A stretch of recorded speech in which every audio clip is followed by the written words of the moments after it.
that humans would be made to believe that Satan and his angels do not really exist. Because see, up to that time, you could walk down a street of Paris and you would have signs that would say, well, you have a soothsayer or, you know, or a fortune teller of some type, and if you want to put a curse on someone, you could go and see this other old lady over there, you know, the old witches. That's the way it goes.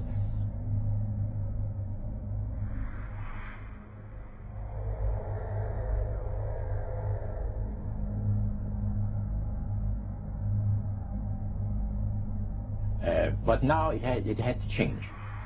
Lucifer says we have to make sure that people, humans, get to believe that Satan and his angels do not really exist.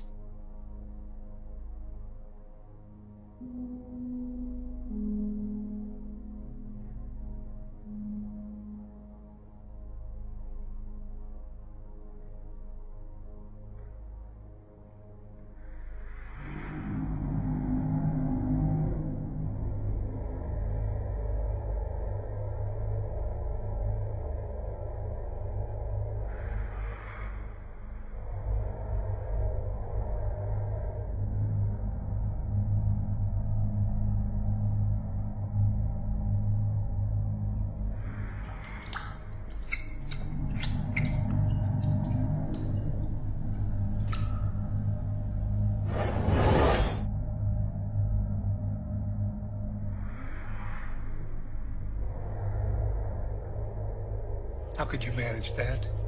Simply by using the instrument Satan himself created for that very purpose.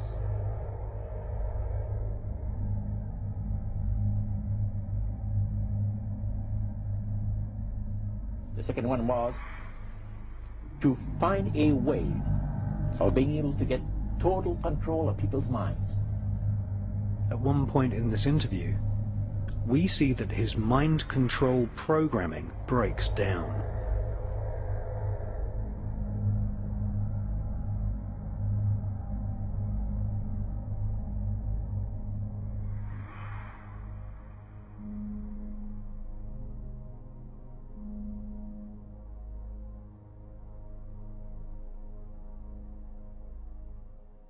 In covertly recorded off-air transmissions from the Bush-Clinton presidential election campaign in the 1990s, we can see that Bill Clinton was nothing more than a puppet to the puppet masters which placed him in the White House.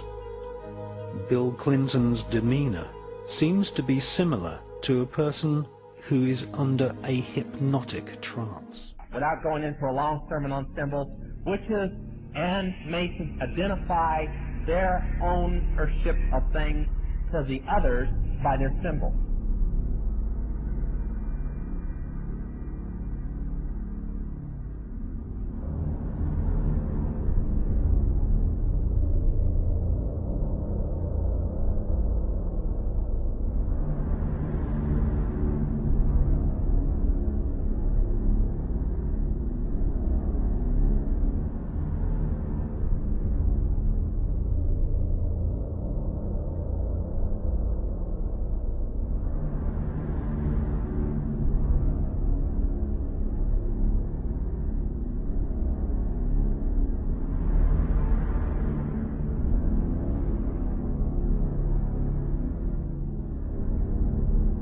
Albert Pike issued these instructions to 23 Scottish Rite Supreme Councils throughout the world.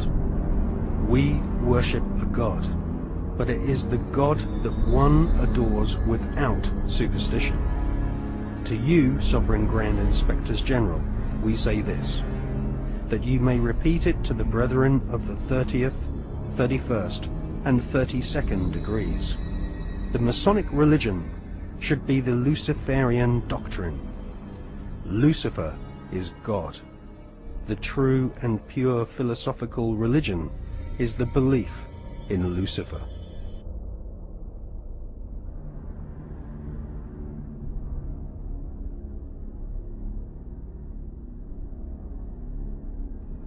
I mean, are we being ruled by politicians who consult with Baphomets and demons?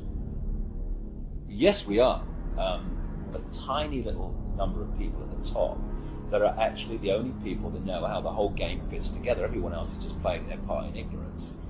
And so what the Illuminati do is they make sure that only their people, or those that are not a problem to them, will reach those levels of power in which decisions have to be made to push this agenda forward.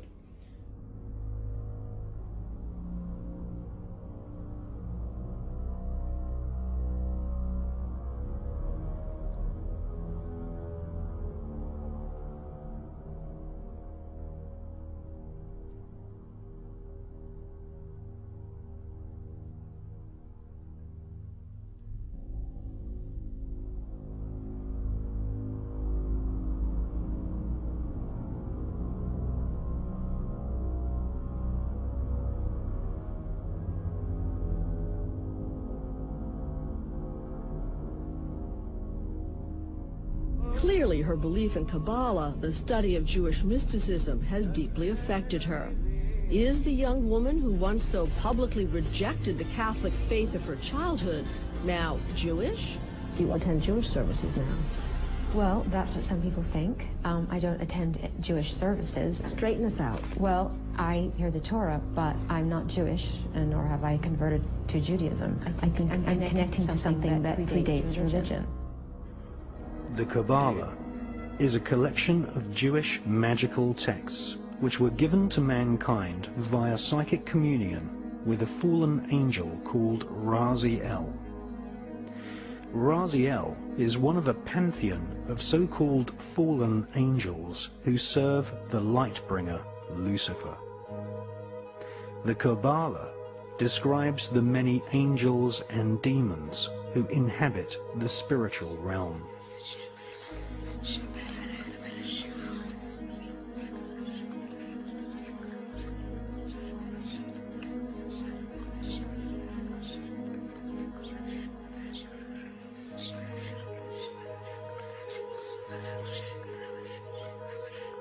The Kabbalah gives Kabbalists a roadmap called the Tree of Life, which explains how to invoke and communicate with these powerful spirits. The magical information in the Kabbalah originates from Babylon and ancient Egypt at the time of the pharaohs, but did not reach Europe in printed form until the 11th and 12th centuries.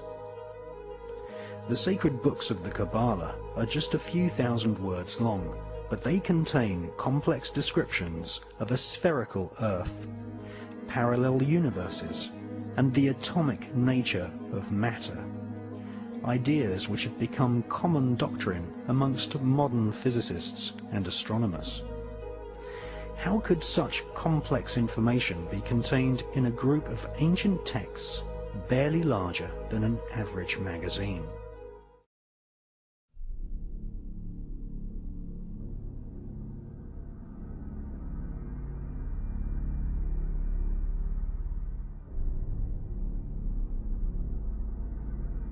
What are some of the things that scriptures talk about that we find in reality in our physical world? Here's just a couple of them. How about the fact that the earth is round, Isaiah 40, verse 22, and Proverbs 8:27? Too bad in the Middle Ages that wasn't examined. It was there all the time. How about the fact the number of stars cannot be counted? And they can't. How about the hydrologic cycle? Ecclesiastes 1:7, Job 36, verses 27 and 28. There's the law of increasing entropy, that things go from order to disorder. They lose their energy, Psalm 102, verses 25 through 27. Isaiah 51:6, Genesis 3:17, and Romans 8:21 and 22. We'll go on, because there's more. There's atmospheric circulation. Ecclesiastes 1, verses 6 and 7, Job 28:25, and 37:9. The fact that life is in the blood. You realize George Washington could have lived longer if they had recognized this? They bled him to death, as they bled a lot of people to death, because they were following the ideas of the ancient Greeks instead of what Leviticus 17:11 tells us directly. Gravitational field described in Job 26, verse 7. He hangs the earth on nothing. Springs in the oceans, Job 38:16, Genesis 7:11, 8:2, and Proverbs 8:28.